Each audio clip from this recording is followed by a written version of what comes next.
ನಮಸ್ಕಾರ ವೀಕ್ಷಕರೇ, ಈ ಒಂದು ಸಂಚಿಕೆಯಲ್ಲಿ ಗುರು ಕರ್ಕಾಟಕ ರಾಶಿಗೆ ಪ್ರವೇಶ ಆಗಿರೋದ್ರಿಂದ ತುಲಾ ಲಗ್ನ ಜಾತಕರಿಗೆ ಯಾವ ರೀತಿ ಫಲಾಫಲಗಳಿದೆ ಅಂತ ನೋಡ್ತಾ ಹೋಗೋಣ.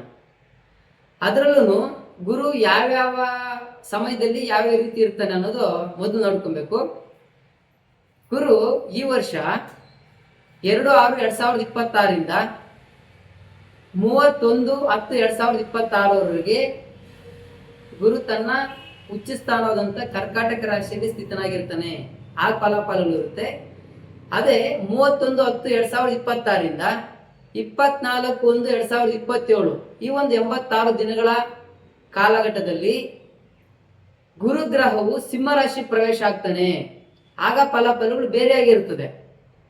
ಅದು ಆದ ನಂತರ ಮತ್ತೆ 24/1/2027ರಿಂದ 26/6/2027 ಆಗ ಮತ್ತೆ ಹಿಂದಕ್ಕೆ ಹೋಗ್ತಾನೆ.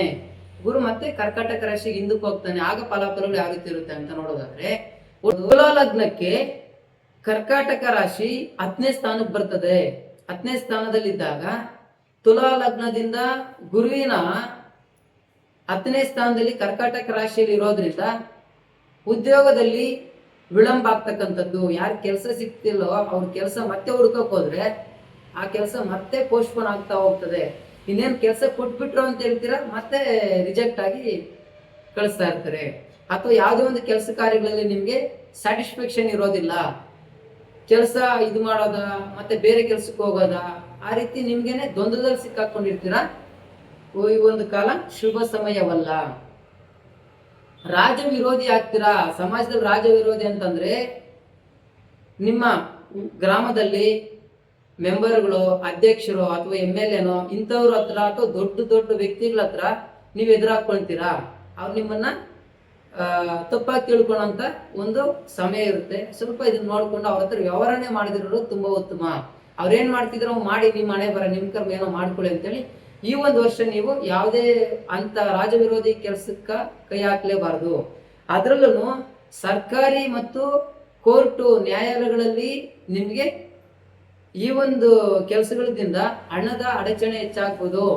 ಯಾವುದೋ ಒಂದು ಏನೋ ಒಂದು ಗೌರ್ಮೆಂಟ್ ಇಂದ ಏನೋ ಒಂದು ಕೆಲಸ ಆಗ್ಬೇಕು ಅಥವಾ ಏನೋ ಒಂದು ಕೋರ್ಟ್ ಅಲ್ಲಿ ನಿಮ್ಗೆ ನಿಮ್ ಪರ ಜಯ ಆಗ್ಬೇಕಂತಂದ್ರೆ ಅದಕ್ಕೆ ಹೆಚ್ಚಿನ ರೀತಿಯಲ್ಲಿ ನೀವು ಹಣ ಖರ್ಚು ಮಾಡ್ಬೇಕಾಗ್ತದೆ. ಅದಕ್ಕೆ ನೋಡ್ಕೊಂಡು ವ್ಯವಹಾರ ಮಾಡ್ಕೊಳ್ಳಿ. ಸಾಲ ಬಾಧೆಯಿಂದ ಸಿಕ್ಕಾಕೊಂತೀರಾ. ಈ ಒಂದು ಟೈಮಲ್ಲಿ ಸಾಲ ಬಾಧೆಯಿಂದ ಸಿಕ್ಕಾಕೊಂಡು ಅದರಿಂದ ನರಳಾಡ್ತಕ್ಕಂಥದ್ದಿದೆ. ಅದಕ್ಕೆ ಸಾಲ ದಯವಿಟ್ಟು ಮಾಡಕ್ ಹೋಗ್ಬೇಡಿ. ಮನಸ್ತಾಪಗಳು, ಎಲ್ಲಾ ಕೆಲಸ ಕಾರ್ಯಗಳಲ್ಲಿ ವಿಘ್ನಗಳು, ಅವಘಡಗಳಾಗ್ತಕ್ಕಂಥದ್ದು ತುಂಬಾ ಹೆಚ್ಚಾಗಿ ಕಾಣುತ್ತಿದೆ. ಸ್ಥಾನ ಬದಲಾವಣೆ ಆಗ್ತದೆ, ಧನಹಾನಿ ಆಗ್ತದೆ, ಹೆಚ್ಚಿನ ಖರ್ಚುಗಳು, ವ್ಯವಹಾರಗಳು, ತುಂಬಾ ಸುತ್ತಾಟ, ಕೆಲಸ ಕಾರ್ಯಗಳಲ್ಲಿ ಸ್ಯಾಟಿಸ್ಫ್ಯಾಕ್ಷನ್ ಇಲ್ದ್ರೆ ಈ ಕೆಲಸ ಇಲ್ದ್ರೆ ಆ ಕೆಲ್ಸಕ್ಕೆ ಹೋಗೋದು, ಆ ಕೆಲಸದ ಈ ಕೆಲ್ಸಕ್ಕೆ ಬರೋದು, ಒಂಥರ ನಿಮ್ಗೆ ಜುಗುಪ್ಸೆಗೆ ಒಳಗಾಗ್ತೀರಾ, ಮನಸ್ತಾಪಕ್ಕೆ ಒಳಗಾಗ್ತೀರಾ. ಮತ್ತೆ ಕುಟುಂಬದಲ್ಲಿ ಸೌಖ್ಯ ಇರೋದಿಲ್ಲ. ನೀವು ಕೆಲಸದಿಂದ ಮನೆಗೆ ಬರೋಣಪ್ಪ ನೆಮ್ಮದಿಯಾಗಿರ್ಬೋದಪ್ಪ ಅಂತ ಇಲ್ಲಿಗೆ ಬರ್ತೀರಾ, ಇಲ್ಲೂ ನೆಮ್ಮದಿ ಕಳ್ಕೊಂತೀರಾ. ಮತ್ತೆ ಈ ರೀತಿ ಕುಟುಂಬದಲ್ಲಿ ಅಸೌಖ್ಯ ಇರುತ್ತೆ, ಸುಖ ಇರೋದಿಲ್ಲ.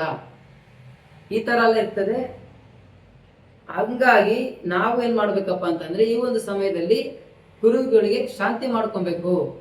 ಯಾವ ರೀತಿ ಗುರು ಶಾಂತಿ ಮಾಡ್ಕೊಳೋದಪ್ಪ ಅಂತಂದ್ರೆ, ಪ್ರತಿ ಗುರುವಾರ ಗುರು ರಾಯರ ದೇವಸ್ಥಾನಕ್ಕೆ, ಸಾಯಿಬಾಬಾ ದೇವಸ್ಥಾನಕ್ಕೆ, ಆ ರೀತಿ ಯಾವ್ದು ನಿಮ್ಗೆ ಇಷ್ಟ ಆಗಿರ್ತಕ್ಕಂಥ ದತ್ತಾತ್ರೇಯ ಆಗ್ಬೋದು, ಈ ರೀತಿ ನಿಮ್ಮ ಗುರುಗಳು ಅನ್ಸ್ಕೊಂಡಿರ್ತಕ್ಕಂಥ ಆ ದೇವಸ್ಥಾನಗಳಿಗೊಮ್ಮೆ ಭೇಟಿ ಕೊಟ್ಟು ಕಡಲೆ, ಹಳದಿ ವಸ್ತ್ರ, 3 ರೂಪಾಯಿ ಗುರು ಕಾಣಿಕೆ ಬರಂಗೆ, ಅಥವಾ 3 ರೂಪಾಯಿ ಆಗಿರ್ಬೋದು, 21 ರೂಪಾಯಿ ಆಗಿರ್ಬೋದು, 30 ಆಗಿರ್ಬೋದು, 300 ಆಗಿರ್ಬೋದು, ಆ ರೀತಿ ನಿಮ್ಮ ಶಕ್ತಿಯಾನುಸಾರ ಗುರು ಕಾಣಿಕೆಯನ್ನ ಅಥವಾ ಹಳದಿ ಹೂವನ್ನ ದೇವಸ್ಥಾನಕ್ಕೆ ಕೊಟ್ಟು ದರ್ಶನ ಮಾಡ್ಕೊಂಡ್ ಬರ್ತಕ್ಕಂಥದ್ದು.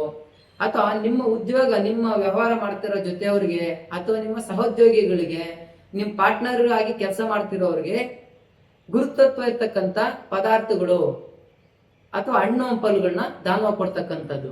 ಅದ್ ನೋಡೋದಾದ್ರೆ ಕಡಲೆ ಬೇಳೆಯಿಂದ ಮಾಡಿರ್ತಕ್ಕಂಥ ಪದಾರ್ಥಗಳು, ಮೈಸೂರು ಪಾಕ್ ಆಗಿರ್ಬೋದು, ಲಡ್ಡು ಆಗಿರ್ಬೋದು, ಬಾಳೆಹಣ್ಣು, ಹಲಸಿನ ಹಣ್ಣು, ಮಾವಿನ ಹಣ್ಣು, ಈ ರೀತಿ ಗುರುತತ್ವ ಇರ್ತಕ್ಕಂಥ ಈ ಪದಾರ್ಥಗಳನ್ನ ನಿಮ್ಮ ಸಹೋದ್ಯೋಗಿಗಳಿಗೆ ಅಥವಾ ನಿಮ್ಮ ಜೊತೆ ಕೆಲಸ ಮಾಡ್ತಕ್ಕಿರ್ತಕ್ಕಂಥ ಅವರಿಗೆ ದಾನವಾಗಿ ಕೊಡ್ತಾ ಇರೋದ್ರಿಂದ ನಿಮಗೆ ಗುರು ಶಾಂತನಾಗ್ತಾನೆ.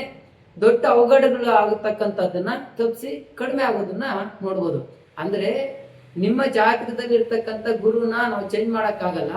ಆದ್ರೆ ದೊಡ್ಡದಾಗೋ ಸಮಸ್ಯೆಗಳನ್ನ ಗುರು ಶಾಂತಿ ಮಾಡ್ಕೊಂಡ್ರೆ ಚಿಕ್ಕದಾಗುತ್ತೆ, ಅದರಿಂದ ನೀವು ಪಾರಾಗೋದಕ್ಕೆ ಅನುಕೂಲ ಆಗುತ್ತೆ ಅಂತ ಹೇಳ್ತಾ ಮುಂದಿನ ಸಂಚಿಕೆಯಲ್ಲಿ ವೃಶ್ಚಿಕ ಲಗ್ನದ ಬಗ್ಗೆ ತಿಳಿದುಕೊಳ್ಳೋಣ. ಅಲ್ಲಿವರೆಗೂ ನಮಸ್ಕಾರ.